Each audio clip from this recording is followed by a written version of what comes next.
Hello नमस्कार दोस्तों। मैं उम्मीद करता हूँ कि आप लोग सब ठीक होंगे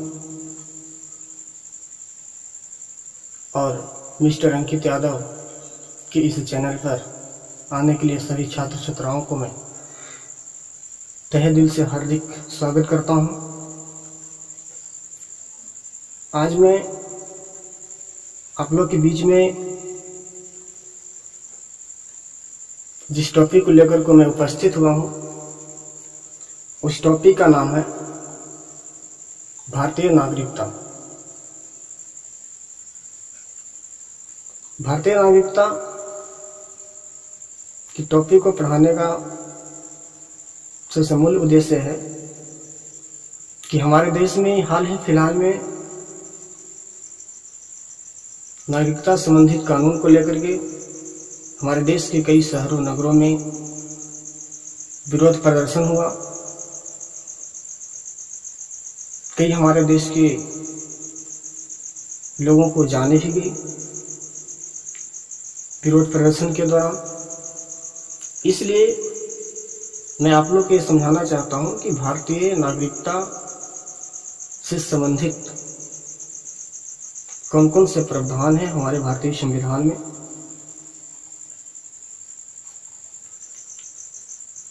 और भारतीय नागरिकता क्या है। इन सारे मुद्दों पर मैं सुविस्तार रूप से मैं चर्चा करूंगा। सबसे पहले मैं बताना चाहता हूं कि भारतीय नागरिकता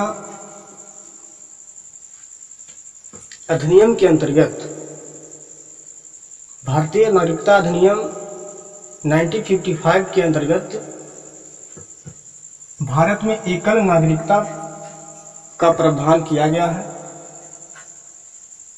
सबसे पहले समझेंगे कि एकल नागरिकता क्या है। तो भारत में एकल नागरिकता का प्रावधान किया गया है। इसका मतलब एकल नागरिकता का मतलब है कि भारत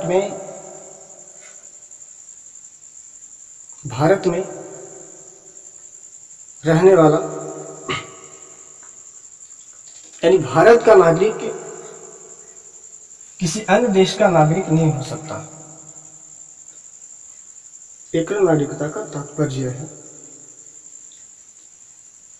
कि जो भारत का नागरिक है वो किसी अन्य देश के नागरिक नहीं हो सकता है, किसी अन्य देश की नागरिकता प्राप्त नहीं कर सकता। इसलिए कहते हैं भारत में एकल नागरिकता का प्रावधान यानी हमारे संविधान में इस उपबंध का उल्लेख किया गया है। भारतीय नागरिकता अधिनियम 1955 इससे संबंधित मैं विस्तार से चर्चा मैं अगले वीडियो में करूंगा। भारतीय नागरिकता संबंधित अधिनियम 1955 के अंतर्गत या इसके अनुसार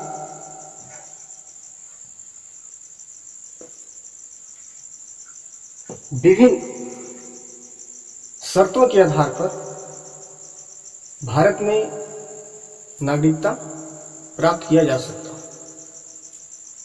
आज जो आप लोग के बीच में जो टॉपिक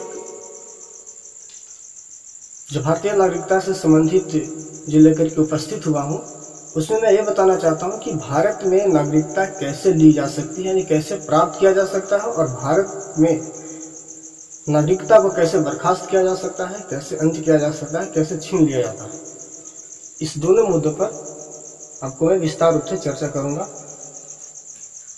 सबसे पहले देखेंगे कि भारतीय नागरिकता अधिनियम 1955 के अनुसार किन किन शर्तों के आधार पर भारत में नागरिकता प्राप्त कर सकते हैं। सबसे पहले देखेंगे कि जन्म के आधार पर भारत में आप नागरिकता प्राप्त कर सकते हैं। यानी जन्म के आधार पर कोई भी व्यक्ति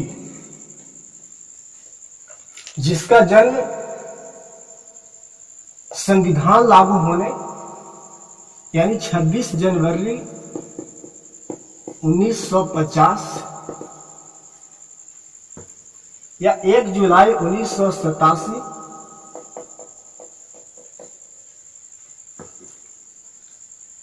से पूर्व अगर भारत में जन्म हुआ हो या उसके पश्चात, तो वो व्यक्ति भारत का नागरिकता प्राप्त कर सकता। फिर से समझे, कोई भी व्यक्ति जिसका जन्म संविधान लागू होने या उसके पश्चात भारत में हुआ हो, तो वो व्यक्ति भारत का नागरिकता प्राप्त कर सकता है। दूसरा जो शर्त है वह वंश परंपरा यानी रक्त संबंध के आधार पर, वंशानुक्रम के आधार पर, वंशानुक्रम के आधार पर यानी वंश परंपरा के आधार पर भारत के बाहर यानी बांग्लादेश, अफगानिस्तान, पाकिस्तान, भारत के बाहर यानी किसी अन्य देशों में जो 26 जनवरी 1950 ईस्वी के पश्चात जन्म लेने वाला व्यक्ति भारत की नागरिकता प्राप्त कर सकता है, किंतु भारत की नागरिकता प्राप्त कर सकता है किंतु माता पिता में से कोई एक भारत का उस समय नागरिक हो। नहीं समझे? यानी वंश के आधार पे आप भारत की नागरिकता प्राप्त कर सकते हैं, लेकिन इसकी कुछ शर्त है। शर्त यह है कि भारत के बाहर आप रह रहे हैं किसी अन्य देश में जाकर, लेकिन भारत के बाहर अन्य देशों में 26 जनवरी 1950 ईस्वी के पश्चात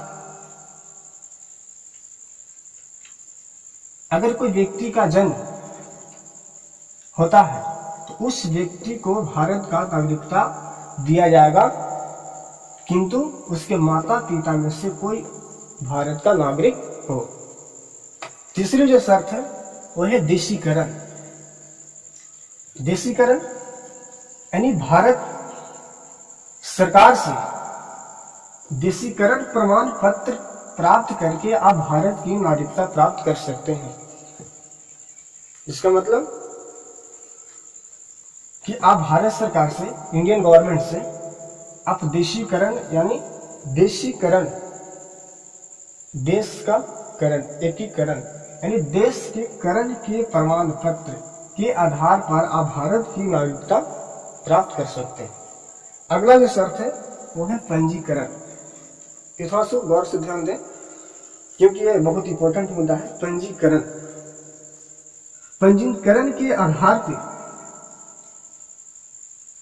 पंजीकरण के आधार पर भी आप भारत की नागरिकता प्राप्त कर सकते हैं, लेकिन इसके कुछ शर्त है। शर्त है कि विभिन्न वर्ग के अनुसार आप भारत की नागरिकता प्राप्त कर सकते हैं, जिसमें वर्ग 1 के अंतर्गत है कि जो व्यक्ति पंजीकरण पत्र देने की तिथि से कम 7 साल पूर्व से भारत में रह रहा है। अरे नहीं, इसका मतलब कि जो व्यक्ति पंजीकरण पत्र देने की तिथि यानी रजिस्ट्रेशन कराने की जो आवेदन देगा उस दिन से कम 7 साल पहले से वो भारत में रह रहा हो, उस व्यक्ति को आप पंजीकरण के माध्यम से भारत की नागरिकता प्राप्त हो सकता। इसके बाद ही तो अगला जो है वो अगला ये है कि अविभाज्य भारत। अविभाज्य भारत वैसा भारत जो विभाज्य नहीं हो। अविभाज्य भारत से बाहर अगर किसी देश में निवास कर रहा है तो व्यक्ति पंजीकरण के माध्यम से भारत की नागरिकता प्राप्त कर सकता है। तीसरी शर्त है कि जो स्त्री भारतीयों से विवाह कर चुकी है, वैसा स्त्री जो भारतीयों से विवाह कर चुका है, जो स्त्रियां भारतीयों से विवाह कर चुकी है या वो भविष्य में करेगी और उससे कम से कम 7 वर्ष पूर्व से वो भारत में रह रही है, तो उस व्यक्ति को पंजीकरण के माध्यम से या पंजीकरण के द्वारा वो भारत की नागरिकता प्राप्त कर सकती है। माता पिता के नाबालिग बच्चे जो भारतीय नहीं है, उस व्यक्ति को, वैसा माता पिता जिसकी नाबालिग बच्चे भारतीय नहीं रहते हैं, वो भी पंजीकरण के माध्यम से भारत की नागरिकता प्राप्त कर सकते हैं। राष्ट्रमंडल देशों की नागरिक, राष्ट्रमंडल देशों की नागरिक, यानी राष्ट्रमंडल जो है, राष्ट्रमंडल के जितने भी सदस्य देश, राष्ट्रमंडल के जितने भी सदस्य देश हैं, उन सारे देशों की नागरिक भारत में रहते हो या यहाँ पे नौकरी कर रहा हो, वो व्यक्ति भी पंजीकरण के माध्यम से भारत की नागरिकता प्राप्त कर सकता है। यानी राष्ट्रमंडल के जितने भी सदस्य देश हैं, उस देश का नागरिक अगर भारत में रह रहा हो या यहाँ पे रह करके नौकरी कर रहा हो, कोई सर्विस में है, वो व्यक्ति भी पंजीकरण के माध्यम से, रजिस्ट्रेशन के माध्यम से या पंजीकरण के द्वारा भारत की नागरिकता प्राप्त कर सकता है। पांचवा है भूमि विस्तार। भूमि विस्तार, यदि किसी नए भूभाग को भारत में शामिल किया जा रहा है या किया जाता है, या किसी नए भूभाग, वैसा भूभाग जिसको भारत में हम सम्मिलित कर रहे हैं या उसको अधिग्रहण कर रहे हैं, तो उस क्षेत्र में निवास करने वाले जितने भी व्यक्ति होगा, उन व्यक्तियों को स्वतः यानी अपने आप भारत की नागरिकता प्राप्त हो जाती।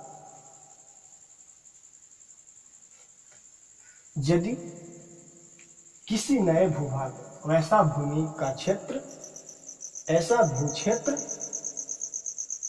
जिसको भारत में शामिल किया जाता है, तो उस क्षेत्र में रहने वाले, उस क्षेत्र में निवास करने वाले व्यक्ति को स्वतः भारत की नागरिकता प्राप्त हो जाती है। अब मैं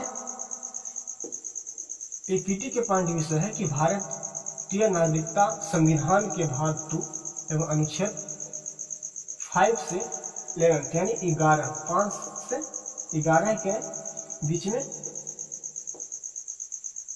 उपबंध यानी चर्चा किया गया भारतीय नागरिकता से संबंधित।